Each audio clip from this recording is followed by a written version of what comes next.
नमस्कार दोस्तों, आपके अपने चैनल द स्टडी हब में आपका एक बार फिर से स्वागत है। दोस्तों, आज की वीडियो लेक्चर में आपको 30 महत्वपूर्ण प्रश्न मिलेंगे, जिनमें विज्ञान के प्रश्न रहेंगे, साथ ही साथ हिस्ट्री, पॉलिटी, इकोनॉमी और ज्योग्राफी के प्रश्नों को भी सम्मिलित किया गया है और कुछ प्रश्नों को करंट अफेयर्स से भी लिया गया है। तो दोस्तों, आपको सारे के सारे प्रश्न ध्यानपूर्वक शुरू से लेकर एंड तक वीडियो को ध्यान से सुनना है और सारे प्रश्नों की व्याख्या को समझना है। और दोस्तों, ये आरआरबी एनटीपीसी परीक्षा के लिए महत्वपूर्ण है, साथ ही साथ उन सारी परीक्षाओं के लिए भी महत्वपूर्ण है जिनमें सामान्य ज्ञान का एक विशेष महत्व है। तो आइए दोस्तों, हम वीडियो को शुरुआत करते हैं। वीडियो को शुरू करने से पहले दोस्तों, आपसे आग्रह है कि अभी तक आपने अगर चैनल सब्सक्राइब नहीं किया है तो आप चैनल सब्सक्राइब कर लीजिए, साथ ही साथ अपने दोस्तों के मत भी शेयर कर सकते हैं। चलिए दोस्तों, अब हम प्रश्नों की तरफ चलते हैं और देखते हैं पहला प्रश्न क्या दिया गया है। दोस्तों, पहला प्रश्न दिया गया है कि भाखड़ा नागल बांध परियोजना किस नदी पर है। तो दोस्तों, भाखड़ा नागल बांध परियोजना जो है वो सतलज नदी पर है। इस परियोजना के अंतर्गत दोस्तों दो बांधों का निर्माण किया गया है। पहला बांध जो है वो भाखड़ा बांध है, जिसे बनाया गया है हिमाचल प्रदेश के बिलासपुर में। ठीक है दोस्तों। और दूसरा बांध जो है वो है नागल बांध, जिसे रोपड़ में बनाया गया है, जो कि पंजाब राज्य में पड़ता है। दोस्तों, जो नागल बांध जो है वो भाखड़ा बांध से 13 किलोमीटर नीचे की ओर स्थित है। ठीक। अगर हम बात करें उद्देश्य इस परियोजना को बनाने का, तो दोस्तों इस परियोजना को बनाने का जो मुख्य उद्देश्य है वो है जल विद्युत उत्पादन प्लस दूसरा उद्देश्य है सिंचाई। ठीक। और कौन कौन से राज्य इससे दोस्तों लाभान्वित होते हैं उसके बारे में भी हम देख लेते हैं। तो दोस्तों, इससे लाभान्वित होने वाले राज्य जो हैं वो हैं पंजाब, हरियाणा, हिमाचल प्रदेश और राजस्थान। ठीक है दोस्तों, ये क्वेश्चन आपका हो गया क्लियर। यहाँ पर सतलज हो गया आपका आंसर। नेक्स्ट हम क्वेश्चन की तरफ चलते हैं। यहाँ पर लिखा गया है कि सीमांत गांधी के नाम से किसे जाना जाता है। तो दोस्तों, आप ट्राई करिए किसे जाना जाता है। तो यहाँ पर आपका सही आंसर होगा खान अब्दुल गफ्फार खां। दोस्तों, ये तो जान लिया कि खान अब्दुल गफ्फार खां को सीमांत गांधी के नाम से जाना जाता है। क्यों जाना जाता है? इसलिए जाना जाता है क्योंकि दोस्तों खान अब्दुल गफ्फार खां जो थे वो गांधी जी के कट्टर अनुयायी थे, इसीलिए इनको सीमांत गांधी के नाम से जाना जाता है। ठीक दोस्तों, एक क्वेश्चन और अक्सर पूछ लिया जाता है, गांधी जी के 5वें पुत्र के नाम से कौन विख्यात है। दोस्तों, गांधी जी के 4 पुत्र थे, लेकिन जो जमनालाल बजाज हैं वो गांधी जी के 5वें पुत्र के नाम से विख्यात हैं। ठीक। तो अब हम नेक्स्ट प्रश्न की तरफ चलते हैं। लिखा गया है कि सत्यार्थ प्रकाश किस भाषा में लिखी गई है। दोस्तों, सत्यार्थ प्रकाश स्वामी दयानंद सरस्वती ने लिखी, जिन्होंने आर्य समाज की स्थापना की थी, और ये हिंदी भाषा में लिखी गई है। ठीक। पहले तो जान लेते हैं सत्यार्थ प्रकाश का अर्थ क्या होता है।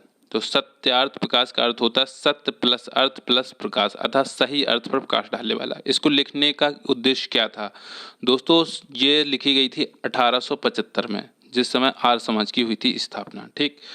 अगर हम उस समय की बात करें तो स्वामी दयानंद सरस्वती ने इसको किस उद्देश्य से लिखा था। तो दोस्तों, उस समय हिंदू शास्त्रों का गलत अर्थ निकालकर हिंदू धर्म एवं संस्कृति को बदनाम करने का षड्यंत्र चल रहा था। तो दोस्तों, इसी को ध्यान में रखते महर्षि दयानंद सरस्वती जी ने सत्यार्थ प्रकाश की रचना करी। ठीक। तो ये क्वेश्चन आपका क्लियर हो गया। अब हम नेक्स्ट क्वेश्चन की तरफ देखते हैं। लिखा गया है कि यूनेस्को का मुख्यालय कहाँ है। तो दोस्तों, यूनेस्को का पूरा नाम पहले जान लेते हैं। यूनेस्को का पूरा नाम होता है united nation educational, scientific and cultural organisation. एक बार फिर से रिपीट करता हूं दोस्तों, united nations educational, scientific and cultural organisation. दोस्तों, इसकी स्थापना हुई थी 1946 में। ठीक। और 1946 से ही भारत यूनेस्को का सदस्य है। ठीक। और हम बात करें कि यूनेस्को का मुख्यालय कहाँ है। तो दोस्तों, यूनेस्को का मुख्यालय है फ्रांस की राजधानी पेरिस में। तो यहाँ पर आपका बी पार्ट सही हो जाएगा। अब हम नेक्स्ट क्वेश्चन की तरफ चलते हैं। यहाँ पर लिखा गया है, राष्ट्रपति किस अनुच्छेद के अंतर्गत लोकसभा को भंग, यहाँ भंग है दोस्तों, भंग लिखा गया, भंग कर सकता है। तो दोस्तों, राष्ट्रपति को पावर दी गई कि वो अनुच्छेद 85B के तहत लोकसभा को भंग कर सकता है। ठीक। तो आप इसको याद रख लीजिए, यहाँ पर अनुच्छेद याद रखना है 85B। ठीक। अब हम नेक्स्ट क्वेश्चन की तरफ चलते हैं। क्वेश्चन नंबर 6 है, किस अनुच्छेद के अंतर्गत बच्चों को शिक्षा अनिवार्य है। ठीक। तो दोस्तों, इसका आंसर आपका हो जाएगा 21A। दोस्तों, आपको पता हो कि हमारे संविधान में नीति निर्देशक तत्व दिए गए हैं। ठीक। तो नीति निर्देशक तत्व में अनुच्छेद 45 दिया गया है। उसमें कहा गया है कि 6 से 14 वर्ष तक के बच्चों के लिए अनिवार्य एवं निःशुल्क शिक्षा की व्यवस्था की बात करी गई है। ठीक।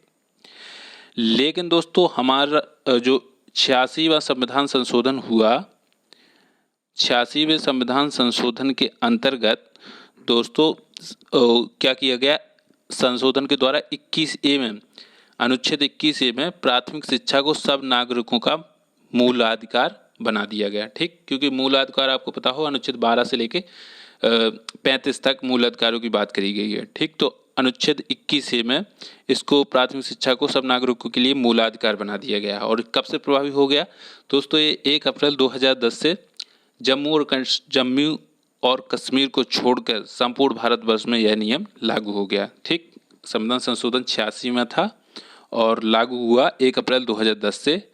21A जोड़ा गया, मूल अधिकार के रूप में प्राथमिक शिक्षा को सबके लिए लागू कर दिया गया। ठीक, इतना याद रख लीजिए। अब नेक्स्ट क्वेश्चन यहाँ पर देखते हैं, दिया गया है कि द्रोणाचार्य पुरस्कार किस क्षेत्र में दिया जाता है।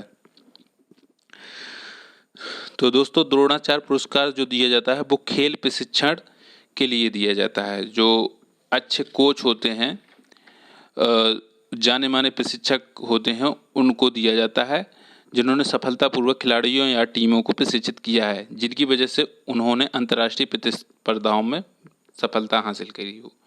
दोस्तों जब कोई ओलंपिक में कोई खिलाड़ी जीतता है तो उसके जो कोच रहते हैं, जो प्रशिक्षित करते हैं, या कोई भी अच्छी प्रतिस्पर्धाएं होती हैं उनमें अगर कोई खिलाड़ी जीतता है तो उनके कोचों को यह पुरस्कार दे दिया जाता है। ठीक, द्रोणाचार्य पुरस्कार। तो यहाँ पर आपका होगा खेल प्रशिक्षण के क्षेत्र में। अब हम नेक्स्ट प्रश्न की बात करते हैं। दिया गया है कि अभिनव भारत के संस्थापक कौन थे। तो दोस्तों अभिनव भारत के जो संस्थापक थे वो विनायक दामोदर सावरकर थे। विनायक दामोदर सावरकर कौन थे दोस्तों? ये स्वतंत्रता संग्राम के अग्रणी नेताओं में से एक थे। ठीक, अब हम नेक्स्ट प्रश्न की बात करते हैं। लिखा गया है कि उत्तरी ध्रुव पर पहुंचने वाली पहली भारतीय महिला कौन थी। ठीक, यहाँ पर आपको बताना है उत्तरी ध्रुव पर पहुंचने वाली पहली भारतीय महिला। तो यहाँ पर ऑप्शन ए है प्रीति सेन गुप्ता। तो दोस्तों प्रीति सेन गुप्ता जो हैं वो उत्तरी ध्रुव पर पहुंचने वाली पहली भारतीय महिला थी। दोस्तों कभी कभी पूछ लिया जाता है दक्षिणी ध्रुव पर पहुंचने वाली पहली भारतीय महिला कौन थी। तो दोस्तों उसमें आपका आंसर हो जाएगा रीना कौशल धर्मसक्तु। ठीक, याद रख लीजिएगा, रीना कौशल धर्मसक्तु। ठीक, कौशल धर्मसक्तु ये आपकी दक्षिणी ध्रुव पर पहुंची थी और उत्तरी ध्रुव पर प्रीति सेन गुप्ता पहुंची थी। ठीक, अब हम अगले प्रश्न की बात करते हैं। नागालैंड की राजकीय भाषा क्या है। तो दोस्तों नागालैंड की जो राजकीय भाषा है, आधिकारिक भाषा है, वो दोस्तों अंग्रेजी है। हालांकि हम नागालैंड की बात करें तो दोस्तों आदिवासी प्रजातियां यहाँ पर ज़्यादा निवास करती हैं। ये आदिवासी प्रजातियों के लिए प्रधान राज्य है। ठीक, और यहाँ पर 16 प्रकार की प्रजातियाँ निवास करती हैं और इनके अलग अलग रीति रिवाज हैं और अलग अलग भाषाएं और प्रधान हैं। लेकिन फिर भी यहाँ की अंग्रेजी जो है वो आधिकारिक भाषा, और यहाँ के अधिकतर लोग अंग्रेजी को बोल भी लेते हैं और आसानी से समझ भी लेते हैं। ठीक, याद रखिएगा अंग्रेजी नागालैंड की राजकीय भाषा है। नेक्स्ट क्वेश्चन की तरफ चलते हैं, देखते हैं यहाँ पर लिखा गया सब्जियों के उत्पादन में भारत का विश्व में कौन सा स्थान है। तो दोस्तों इसको याद रख लीजिए, कई बार पूछा गया है एग्जाम्स में। सब्जियों के उत्पादन में भारत का जो स्थान है वो दूसरा है। प्रथम स्थान पर दोस्तों जान लेते हैं कौन है। प्रथम स्थान पर चीन है। ठीक, चीन है फर्स्ट और भारत है सेकंड। ठीक, अब नेक्स्ट क्वेश्चन देखते हैं। लिखा है कि ईसीजी का प्रयोग किसकी गतिविधि दर्ज कराने के लिए किया जाता है। पहले तो जानते हैं ईसीजी का फुल फॉर्म क्या होता है। दोस्तों ईसीजी का फुल फॉर्म होता है इलेक्ट्रोकार्डियोग्राम। एक बार रिपीट करूंगा, इलेक्ट्रोकार्डियोग्राम। दोस्तों कार्डियो आ गया, कार्डियो का मतलब ही होता है हृदय। तो दोस्तों ईसीजी का जो प्रयोग होता है वो हृदय की गतिविधि जानने के लिए प्रयोग होता है। ईसीजी टेस्ट में दोस्तों क्या क्या पता चल जाता है। ईसीजी टेस्ट में जो दिल होता है उसके विद्युत क्रियाकलाप का पता लगाया जाता है, जैसे कि हाई ब्लड प्रेशर, दिल का दर्द, घबराहट, सांस की बीमारी, बेहोशी आदि हृदय से जुड़ी कई प्रकार की बीमारियों का पता लगाने के लिए ही ईसीजी का टेस्ट किया जाता है। दोस्तों ईसीजी से ही मिलता नाम होता है ईईजी। तो आपको बताना है ईईजी का फुल फॉर्म क्या होता है और इसका प्रयोग किस लिए किया जाता है। आप कमेंट सेक्शन में लिख के इसको बता सकते हैं, मैं ही बता दे रहा हूँ इसको। दोस्तों ईईजी का फुल फॉर्म होता है इलेक्ट्रोइंसेफेलोग्राम। दोस्तों जिस प्रकार हृदय की गतिविधियों को जानने के लिए ईसीजी परीक्षण किया जाता है, उसी प्रकार ईईजी अर्थात इलेक्ट्रोइंसेफेलोग्राम का प्रयोग जो मशीन है उसका प्रयोग किया जाता है। मस्तिष्क कोशिकाओं के सिग्नल इस मशीन के द्वारा रिकॉर्ड किए जाते हैं। ठीक, अर्थात मस्तिष्क के क्रियाकलाप को पता लगाने के लिए ईईजी का प्रयोग किया जाता है। अब नेक्स्ट क्वेश्चन की तरफ चलते हैं। यहाँ पर लिखा है तेल एवं प्राकृतिक गैस का मुख्यालय कहाँ है। तेल एवं प्राकृतिक गैस अर्थात ओएनजीसी उसका पूरा नाम होता है oil and natural gas corporation, तेल एवं प्राकृतिक गैस निगम लिमिटेड। दोस्तों इसका जो मुख्यालय वो है आपका देहरादून। ठीक, याद रखना है इसको, क्योंकि मुख्यालय वाले जो क्वेश्चन होते हैं उसको आपको याद ही रखना है, उसमें कुछ समझने का नहीं रहता है। अब नेक्स्ट क्वेश्चन यहाँ पर दिया गया है, किस घटना के कारण जब सिनेमा मशीन से किरणें निकलती हैं तो वह स्क्रीन पर उभरती हुई क्यों दिखती हैं? तो दोस्तों विवर्तन एक प्रकाश का गुण होता है, इसी के कारण ऐसा होता है कि जो सिनेमा मशीन से किरणें निकलती हैं तो वह स्क्रीन पर उभरती हुई दिखती हैं। ठीक दोस्तों, विवर्तन में क्या होता है कि जो प्रकाश होता है वो किसी अवरोध से टकराता है। प्रकाश और ध्वनि दोनों में ये घटना होती है, प्रकाश या ध्वनि होती है तो वो किसी अवरोध से टकराती है और वे अवरोध के किनारों पर मुड़ जाती हैं। ठीक, और अवरोधक की जो ज्यामितीय छाया होती है उसमें प्रवेश कर जाती हैं। तो दोस्तों जो मुड़ती हैं ना, जो किसी अवरोध से टकरा कर जो प्रकाश मुड़ जाता है, तो इस मुड़ने की ही घटना को दोस्तों विवर्तन कहा जाता है। ठीक, ये लाइट का एक गुण होता है। ये सारे विकिरण, विवर्तन, विक्षेपण, अपवर्तन, इनको हम डिटेल से प्रकाश के चैप्टर में कवर करवाएंगे। अभी आपको बस इतना ही समझ लेना है कि जो ये घटना होती है मुड़ने की वो विवर्तन कहलाती है। अब नेक्स्ट क्वेश्चन देखते हैं। लिखा है कि तंत्रिका तंत्र की इकाई क्या है? दोस्तों तंत्रिका तंत्र की इकाई होती है न्यूरॉन्स। ठीक, इसको याद रख लीजिएगा। उसी प्रकार जैसे जो होता है फेफड़ों की इकाई पूछ लिया जाता है तो उसकी नेफ्रॉन्स होती है, उसी प्रकार तंत्रिका तंत्र की जो इकाई होती है वो न्यूरॉन्स होती है। ठीक, कार्बन मोनोऑक्साइड और नाइट्रोजन गैस के मिश्रण को क्या कहा जाता है? कार्बन मोनोऑक्साइड का फॉर्मूला होता है CO प्लस नाइट्रोजन का जो फॉर्मूला होता है वो N2। तो दोस्तों ये दोनों गैसें होती हैं, इनका कंपोजिशन कहलाता है प्रोड्यूसर गैस। यहाँ पर आपका ए पार्ट सही हो जाएगा।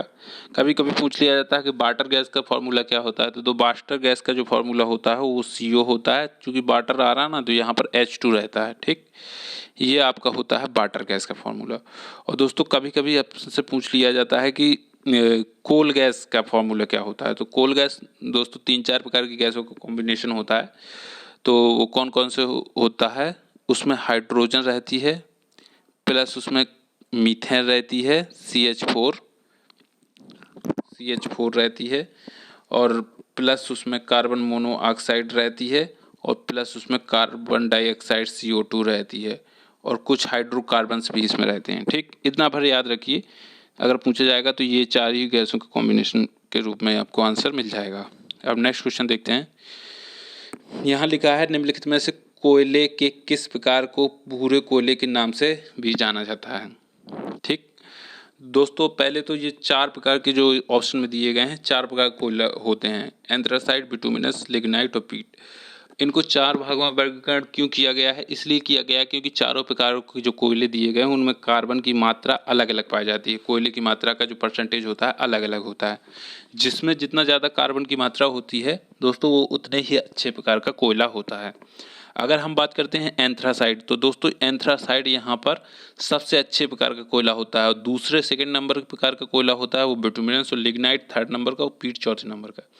अगर दोस्तों हम कार्बन की मात्रा की बात कर ले तो दोस्तों एंथ्रासाइड में आपकी कार्बन की मात्रा होती है 94% से 98%। ठीक, और अगर हम बिटुमिनस की बात कर ले तो दोस्तों इसमें सेकंड नंबर का कोयला होता है, इसमें 78% से 86% होती है कोयले की मात्रा। और जो लिग्नाइट होता है दोस्तों इसको ही भूरे कोयले के नाम से ही जाना जाता है, यह हानिकारक होता है।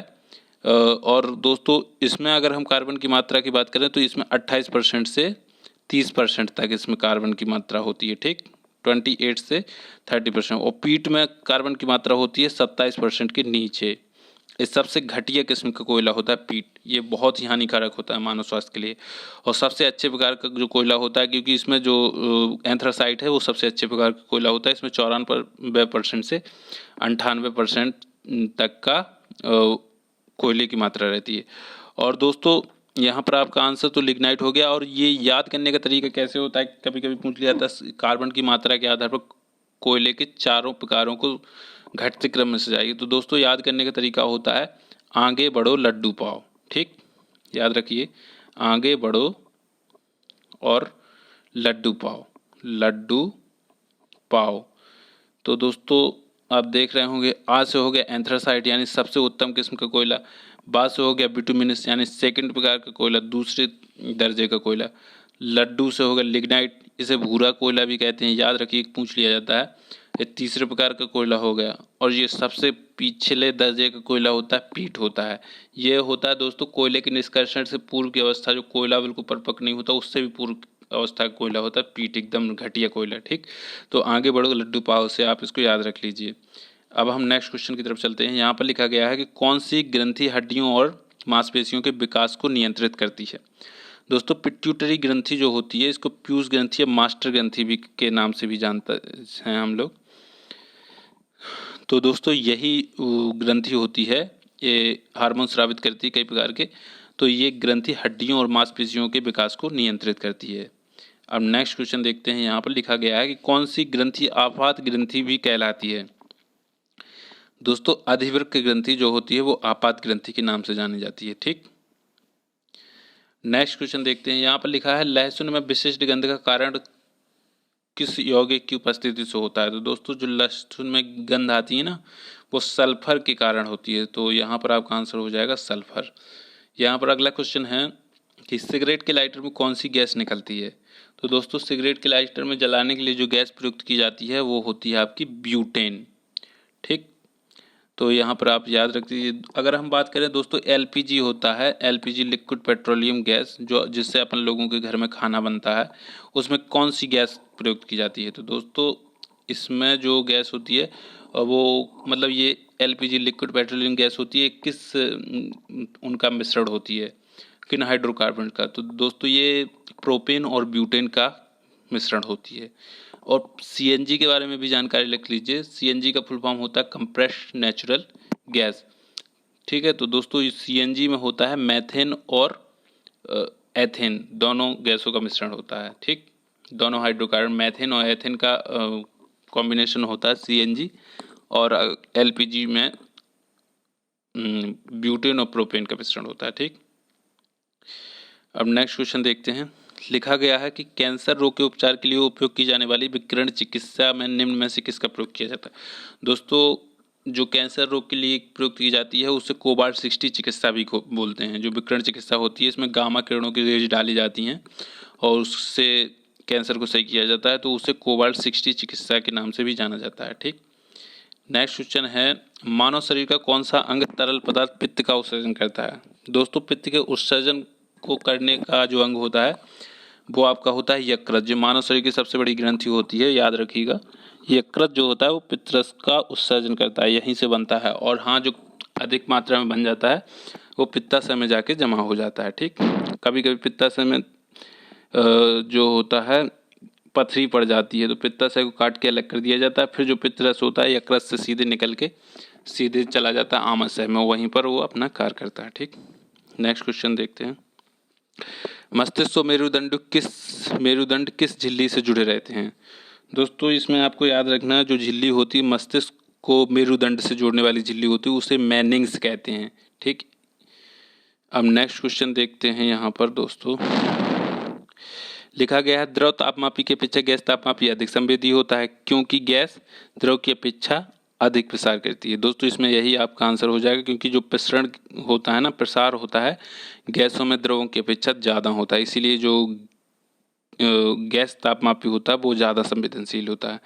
नेक्स्ट क्वेश्चन देखते हैं। यहाँ पर दिया गया है कैबिनेट ने कोरोना वायरस संकट के बीच प्रधानमंत्री नरेंद्र मोदी के नेतृत्व में कितने साल के लिए सांसद निधि को स्थगित करने का निर्णय लिया है। तो दोस्तों कोरोना वायरस की वजह से कैबिनेट ने जो है प्रधानमंत्री नरेंद्र मोदी के नेतृत्व में 2 साल के लिए संसद निधि को रोक देने का निर्णय लिया है। ठीक, अब नेक्स्ट क्वेश्चन यहाँ पर देखते हैं। उड़ीसा दिवस निम्न में से किस दिन मनाया जाता है। दोस्तों उड़ीसा दिवस 1 अप्रैल को मनाया जाता है। 1 अप्रैल को इसका गठन किया गया था, इसलिए 1 अप्रैल को उड़ीसा दिवस हर साल 1 अप्रैल को मनाया जाता है। यहाँ पर नेक्स्ट क्वेश्चन है, लिखा है कि सुकन्या समृद्धि खाता योजना के लिए ब्याज दर 8.4% से घटकर कितने प्रतिशत आ गई। दोस्तों पहले 8.4% थी, अब ये जो ब्याज दर आ गई है वो आ गई 7.6%। ठीक, काफ़ी ज़्यादा घट गई है। और अगर दोस्तों बात करें कि एक बच्ची जिसका बचपन में खाता खुलता है 21 वर्ष तक चलाती है वो, तो अगर इस ब्याज दर पे अब जो पैसा मिलेगा उससे उसको 8 लाख रुपए का घाटा लग जाएगा, तो काफ़ी कम हो गई है। अब नेक्स्ट क्वेश्चन हम बात करते हैं, रिलायंस इंडस्ट्रीज ने कोरोना वायरस की इस महामारी से लड़ने के लिए पीएम केयर फंड में कितने करोड़ रुपए देने की बात करी है। दोस्तों रिलायंस इंडस्ट्री ने 500 करोड़ रुपए दिए हैं कोरोना वायरस की लड़ाई के लिए पीएम केयर फंड में दान के रूप में। ठीक, यहाँ पर नेक्स्ट क्वेश्चन है, इजराइल के हिलेल फुस्टेनबर्ग और रूस के अमेरिकी ग्रेगरी।